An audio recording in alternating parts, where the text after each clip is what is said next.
So, yeah, changing the view. Okay. So it's an update for the final practice learning experience, or FPLE as we call it, commonly known in other contexts as the 100-day final placement. So little picture here. This is from a photographer called Rosie Barnes, who was working in collaboration with the Wandsworth Care Centre, and a whole series of little pictures, rather lovely, kind of poignant pictures about adult social care, focusing on carers. You can have a little look at that if you like. So uh, the FPLE, surprise, surprise, it's assessed at the end of last placement level for the PCF. Sometimes worth when you're kind of collaborating on the final review to have a little look to remind yourself of what those standards might be. It might be a while since you had a look at them because you're probably working to Social Work England professional standards. Our, oh, excuse me. Our apprentices are working to the Skills England standard as well. You can link to those there. You don't have to have an in-depth understanding of these because really it's the apprentice's job to show how the evidence that they kind of accumulate is aligned with those standards. It's 100 days, surprise, surprise. In actual fact, Social Work England sets the parameters for these placements, and it is a minimum of 100 days, is actually what the regulations actually say. If it goes over the 100 days, not a problem, really, to be honest. They should, of course, be building on learning from last year, both their 70-day CLE and, of course, their learning in class. So what does the final portfolio look like? Very similar to other portfolios that they have done. This is actually what's in it, a confidentiality statement, which they have to sign, which is just part of the portfolio. They don't have to create anything. There's the final practice learning experience agreement and reviews. There's a midway review and final review. Two records of assessed direct practice, etc., etc. That's two direct observations and two feedbacks from people with lived experience of social work. Sometimes it's not possible to get those feedbacks from the direct observation, and if that is the case, the expectation is that the apprentice will get that feedback elsewhere.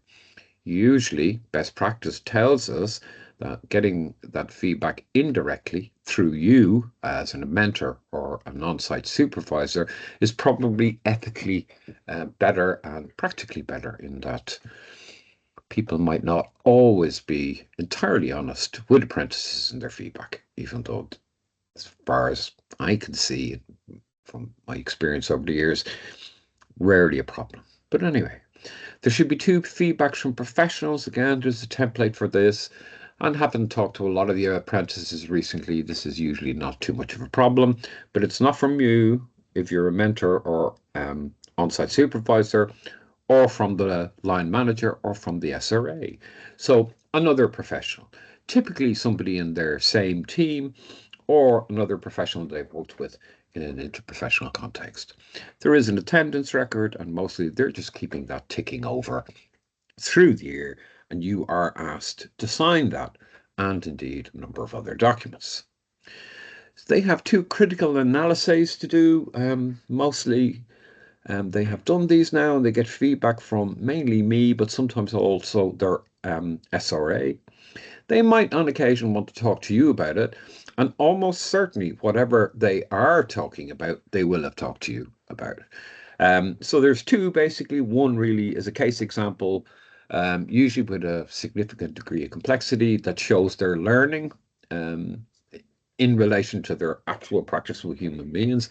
And the other one is more kind of an overview of the FPLE with a focus really on legislation, policies, procedures. So it's a kind of a more strategic take on their learning and what they take away from that. You can see there's three options for B. In actual fact, those things tend to overlap. They're not really discrete, are they, in terms of how we work in organizations? So what can you do now? I suppose check if the direct observation has taken place. In the main, the SRAs have done the first one. Occasionally, that is not the case. It was certainly the case I have one example where I still have to do that, and the SRA has done the first one. As long as they're two, I don't care really what order they come in, but that really needs to be done before the end of the FPLE, ideally. So collaborate on the final review. I'm kind of expecting the apprentice will do a lot of the work here, but really they kind of need your help with this, and you might jointly write some sections. There's some sections where you're specifically asked for feedback, but there's 9 PCF domain boxes, a couple of little technicalities with that, but usually they know what to do. But a little bit of help from you would probably be a good idea. We like to see some examples in there, but really we're looking for kind of a more holistic overview of how they meet these various different domains. Their portfolio is due on the 22nd of June, so there is a good bit of time to do all these things, but you should really meet with the apprentice and the SRA, discuss what's in the document, who's going to do what, and so on and so forth, just to make sure everybody knows what they're doing. So doing this a good 2 or 3 weeks before the actual final submissions gives them a chance to, for example, refine their critical analyses is a good idea. Lastminute.com is very stressful, as you all know, because I'm sure you're doing it on a very regular basis, but let's try to avoid that if we can. It says specific sections for mentors on on-site supervisors, so I don't think we need to repeat all of that. But you could mention something about ASYE planning. So the planning is varies enormously across London. So in some cases, ASYE is already resolved. The apprentice knows exactly where they're going to go and what team they're in. And a great many other cases, that is not so. ASYE posts, they just are not like magically kind of appearing, is it? So employers have to take into account a whole series of different things, where there are vacancies and so on and so forth. We haven't come across a case yet where somebody hasn't had an ASYE. I suppose that might happen, but you know, usually it kind of works out in the end.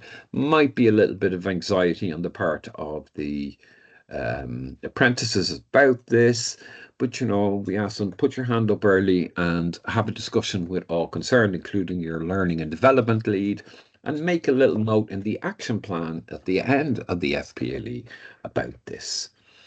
There will be a final tripartite review. Mostly people will be familiar with what this is. It's a monitoring application for various aspects of the program, including assignments, a correct tally of the hours on and off the job learning, and so on and so forth.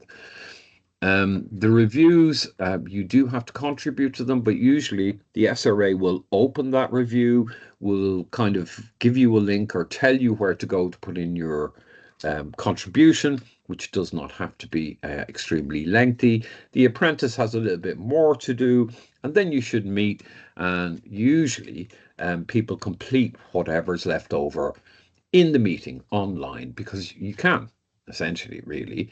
After that, it has to be signed off. So I have a little kind of call out box at the top. There are a number of documents that you will be asked to sign.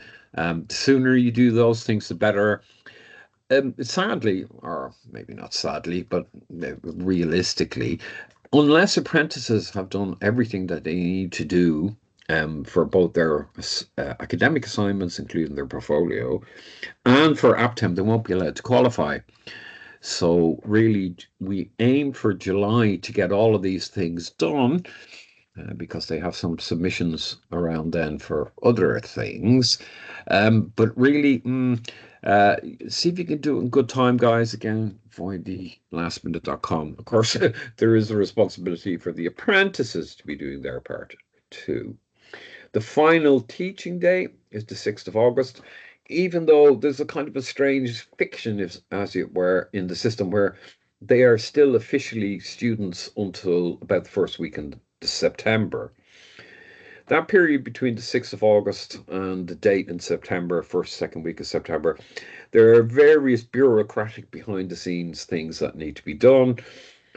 All their results and all the various documents need to be rubber stamped and moderated. They go before a board. All of that has to happen. You don't need to be involved in any of that. But once that is completed, then they are registered with Social Work England and can actually take up ASYE from that point on. So that's really quite enough, I feel, for um, this recording. I'm actually going to stop the recording now and ask questions. I'm not going to record the question bit because people may feel more or less comfortable in asking questions. So I'm just turning the recording.